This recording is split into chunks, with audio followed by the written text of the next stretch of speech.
आज আমি বানাবো ক্যারামেল কাস্টার্ড পুডিং। তার জন্য প্রথমে আমি একটা প্যানকে গ্যাসের উপর বসিয়ে নিয়েছি। গ্যাসটা আমি জ্বেলে নিলাম। ক্যারামেল সস বানাবার জন্য প্রথমে আমি 5 চামচ মতো চিনি দিয়ে দেব।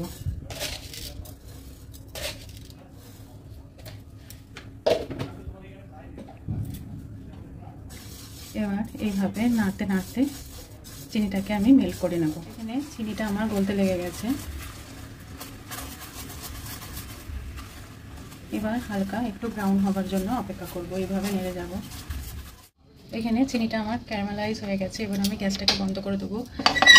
এবার যেটা আমি পুডিং বানাবো সেই পাত্রে এই ক্যারামেলাইজ সসটাকে ঢেলে নেব। এই সসটাকে ভালোভাবে চারদিকে আমি এইভাবে ছড়িয়ে নেব।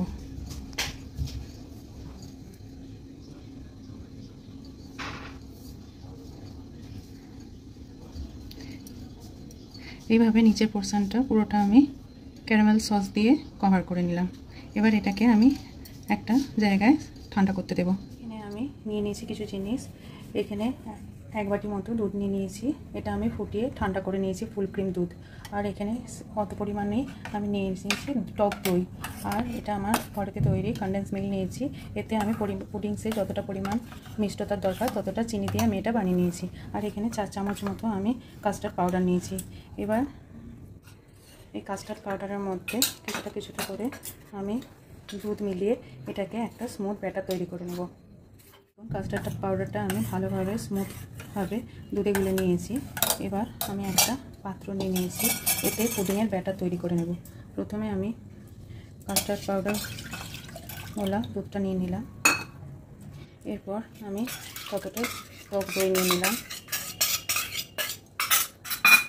আর ততটাই আমি কনডেন্স মিল্ক নিয়ে নিলাম। এবার ভালোভাবে এটাকে গুলে নেব, দিয়ে একটা স্মুথ ব্যাটার তৈরি করে নেব। পুডিংয়ের একটা স্মুথ ব্যাটার তৈরি করে নিয়েছি। এবার এই পাত্রে আমি এটাকে আস্তে আস্তে ঢেলে নেব।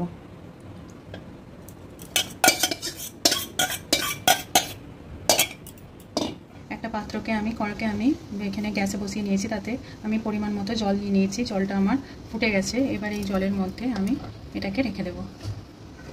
আর এটাকে 20-25 মিনিটের জন্য এইভাবে ভাপাতে দিয়ে দেব। আধা ঘন্টা বাদে আমি ঢাকনাটা খুলে নেব। একটু নাড়িয়ে দেখে নেব। দেখুন এটা জমে গেছে পুরো। এবার আমি গ্যাসটাকে বন্ধ করে দেব আর এটাকে ঠান্ডা করতে দেব। ক্যারামেল কাস্টার্ড পুডিং একদম ঠান্ডা হয়ে গেছে। এবার আমি এই ধার বরাবর একটু চাকু করে এইভাবে একটু কাট লাগিয়ে নেব।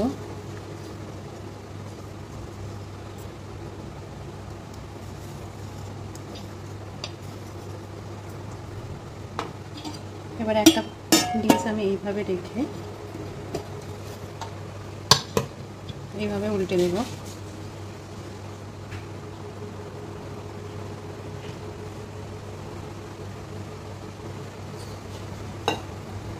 দেখুন কত সুন্দরভাবে বেরিয়ে এসছে।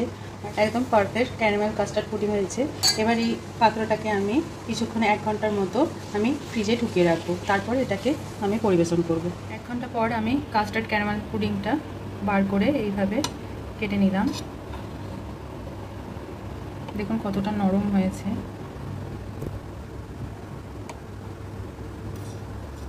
দেখুন ক্যারামেল কাস্টার্ড পুডিং আমি একটা পাত্রে পরিবেশন করে নিয়েছি। কতটা নরম হয়েছে, একদম নরম তুলতুলে হয়েছে। এটা ঠান্ডা ঠান্ডা খেতে খুবই ভালো লাগে। আমার এরকম রেসিপি যদি আপনাদের ভালো লেগে থাকে আমার চ্যানেলটিকে সাবস্ক্রাইব করবেন, আমার ভিডিওগুলো শেয়ার করবেন। ধন্যবাদ।